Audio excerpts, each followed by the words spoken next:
কালো পিঁপড়া দেখা যাচ্ছে। এই যে কালো পিঁপড়ার কারণে কিন্তু গাছের যে ফুলটা সঠিকভাবে ফুটতেছে না এবং ফুলটা কোঁকড়ায় গেছে গাছের পাতাগুলো কোঁকড়ায় যেতেছে। এর কারণ হলো মাছি পোকা। এই কালো পিঁপড়া মাছি পোকা বংশবিদ্যারে খুবই সহযোগিতা করে থাকে। কারণ হলো এই মাছি পোকার যে লাবা বা রস আছে সেটা খেয়ে কালো পিঁপড়া বেঁচে থাকে। তাই তারা যখন এক ডাল থেকে আরেক ডালে যায় তখন এই মাছি পোকা আক্রমণ বেড়ে যায়। মাছি পোকা দ্রুত বংশবৃদ্ধি লাভ করে। তাই গাছে নিয়মিত কীটনাশক রাসায়নিক ওষুধ করতে হয়। এই যে ফুলের যে গোড়াটা আছে সেখানে কিন্তু প্রচুর পরিমাণ কালো পিঁপড়া দেখা যাচ্ছে।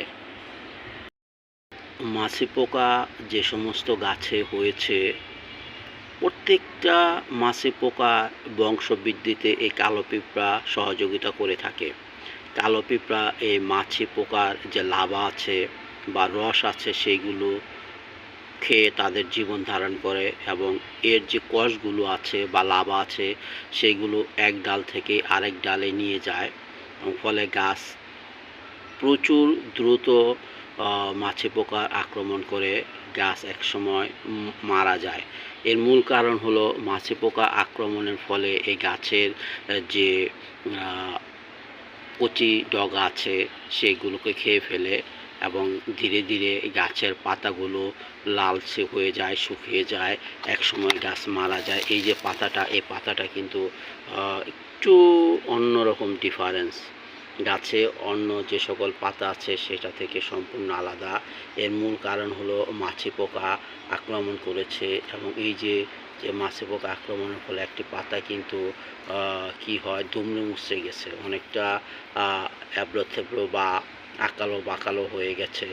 এর মূল কারণ হলো মাছি পোকা। এই যে পাতার নিচে মাছি পোকা আক্রমণ করেছে এবং এই ডগাটাও আক্রমণ করেছে এবং এই প্রচুর পরিমাণে কিন্তু মাছি পোকা আছে। এর ফলে এরকম পাতা হলুদ হয়ে যায়। এই যে পাতার নিচে একেবারে গোড়াতে মাছি পোকা আক্রমণ করেছে, সেখান থেকেই কিন্তু এই পাতাটা আস্তে আস্তে হলুদ হয়ে যায় বা লালচে বা ফ্যাকাশে কালার হয়ে যায়, তারপরে পাতাটা ঝরে যায়। এভাবেই গাছ কিন্তু মারা যায়। পোকা থেকে জবা গাছকে রক্ষা করার জন্য বাজারে বিভিন্ন ধরনের কীটনাশক পাওয়া যায়। কীটনাশকের বিকল্প নাই। যদি আমরা কীটনাশক ব্যবহার না করি তাহলে দ্রুত এই গাছ মারা যাবে। একটি ডালা হলে পুরা গাছেই হয়। এই যে আমার পুরা গাছটিই মাছি পোকা আক্রমণ করেছে এবং একে সহযোগিতা করতেছে কালো পিঁপড়েগুলো। অর্থাৎ গাছে যখন মাছি পোকা আক্রমণ করবে তাকে সাহায্য সহযোগিতার জন্য কালো পিঁপড়া ভূমিকা পালন করে থাকে। তাই মাছি পোকা হলে একটি গাছ থেকে আরেকটি গাছে ছড়ায় এবং জবা গাছে, বিশেষ করে জবা গাছে মাছি পোকা আক্রমণ করবেই। জবা গাছ যাদের ছাদ বাগান আছে তারা এই ধরনের মাছি পোকা আক্রমণ করলে বিভিন্ন ধরনের রাসায়নিক ওষুধ পাওয়া যায়, কীটনাশক, সেগুলো ব্যবহার করতে পারেন। বিভিন্ন সারের দোকানে গিয়ে এই মাছি পোকার কথা বললেই বিভিন্ন ধরনের বিভিন্ন ব্র্যান্ডের রাসায়নিক কীটনাশক আছে, সেগুলো ব্যবহার করলেই কিন্তু এই সাদা মাছির আক্রমণ থেকে আমরা গাছকে খুব সহজে রক্ষা করতে পারি। বিভিন্ন ধরনের রাসায়নিক ওষুধ পাওয়া যায় বিভিন্ন ব্র্যান্ডের, বিভিন্ন কোম্পানির। যে কোনো একটি ব্র্যান্ডের যদি আমরা এই মাছি পোকা আক্রমণ থেকে বাঁচাতে চাই তাহলে বাজার থেকে কিনে, অর্থাৎ সারের দোকানে এইগুলো খুব সহজে পাওয়া যায়, সেখান থেকে কিনে আমরা গাছে স্প্রে করে দিলেই এই মাছি পোকার আক্রমণ থেকে গাছকে রক্ষা করতে পারবো। আমি সাধারণত পেসিকল ব্যবহার করি। পেসিকল খুবই উপকার একটি মাছি পোকা দমন করতে। কীটনাশকটি আমি 1 লিটার পানিতে 1 শিশি না, মানে শিশির উপরে যে মুখ থাকে সেই মুখ, আমি 1 লিটার পানিতে 1 সিপি বা মুখ, যে কীটনাশকের বোতল তার 1 মুখ ওষুধ মিশিয়ে দিয়েছি দেখতে অনেকটা দুধের মতো হয়ে গেছে, কিন্তু এই কীটনাশকটা পেস্কিল। এই যে আমার যে জবা গাছ আছে, সেই জবা গাছটাকে কিন্তু ব্যাপক আকারে এই মাছি পোকা আক্রমণ করেছে। এই যে মাছি পোকা, এবং এর সাথে কিন্তু কালো পিঁপড়া, অর্থাৎ মাছি পোকার প্রধান সাহায্যকারী বা সহযোগিতাকারী এই কালো পিঁপড়া। এটাকে ধ্বংস করার জন্য আমি আগেই বলেছিলাম যে পানির সাথে মিশ্রণ করে আমরা স্প্রে করে দিব গাছে। এইভাবে স্প্রে করে দিলে আমাদের যে এই যে মাছি পোকাগুলো ধুয়ে যেতেছে। কিন্তু আমরা এইভাবে প্রথমে ধৌত করে নিব স্প্রে মেশিন দিয়ে। এই যে চলে যাইতেছে, এই যে লাভাগুলো ছিল সেই লাভাগুলো আজ ধুয়ে নিচ্ছি।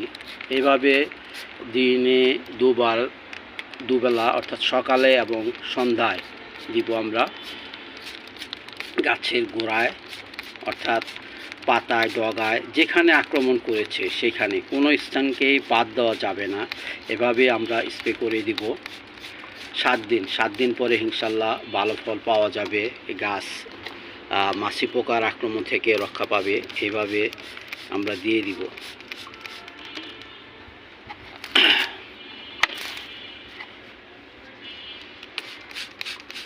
আমার এই গাছের 12টা বাজিয়ে দিয়েছে এই মাছি পোকায়।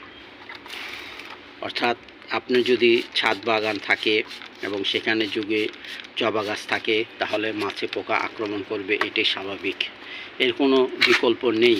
মাছি পোকার হাত থেকে বাঁচার একমাত্র উপায় হলো কীটনাশকের ব্যবহার।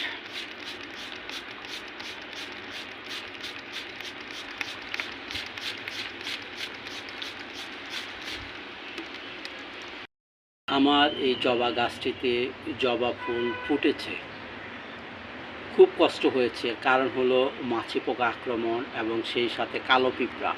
এই যে ফুলটি এইভাবে ফুটেছে, অর্থাৎ তেরা বেঁকা হয়ে গাছটিতে যে ফুল ফুটেছে, এর যত্নের কারণে গাছটি এতদিনে মরে যাওয়ার কথা, কিন্তু গাছটি বেঁচে আছে শুধুমাত্র নিয়মিত পানি দেওয়ার কারণে। কিন্তু মাছি পোকা যে এই গাছটিকে আক্রমণ করেছে আমি বুঝতেও পারিনি। এই গাছটি কিন্তু বড় বড় ফুল, জবা ফুল ফুটতো। এই যে এই ফুলটিও কিন্তু একেবারে অকেজো। এই যে নিচে যদি দেখেন প্রচুর কালো পিঁপড়া এবং মাছি পোকা আক্রমণ করতেছে।